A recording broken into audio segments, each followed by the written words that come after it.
ఇవాళ జనరేషన్లో పల్లెటూర్లలో పిల్లలు ఎట్లా ఉంటున్నారంటే, పిల్లలంటే ఒక ఆట వేసే అబ్బాయి, అదే ఊర్లో ఒక ఎంప్లాయీ కూతురు, వాళ్ళిద్దరిని ఎంకరేజ్ చేసే ఫ్రెండ్స్ ప్రతి ఊర్లో ఉంటారు. చాలా బలంగా చెప్పారు. బలంగా, ఎంత బలంగా అంటే కొంతమందికి డౌట్లు ఉన్నాయి, ఎట్లుంటుంది అని.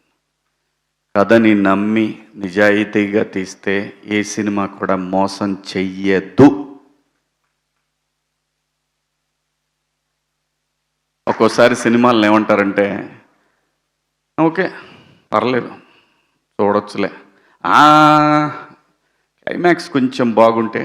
ఇవన్నీ సినిమాల గురించి మన ఎజంప్షన్స్ మాత్రమే. ఆడియన్స్కి తెలిసిన సినిమా వేరే ఉంటుంది, మనం చూసే సినిమా కాదు. అంత రియాలిటీకి దగ్గరగా వచ్చేసారు ఆడియన్స్. కాబట్టే ఇలాంటి కథలు మలయాళంలో చేస్తే 365 రోజులు ఆడతాయి. ఇప్పుడిప్పుడే తెలుగులో కూడా ఆడటం మొదలుపెట్టినని బలంగా నమ్ముతున్నాను నేను. ఈ సినిమా ఖచ్చితంగా అంతే బలంగా ఆడటానికి 100% స్కోప్ ఉంది.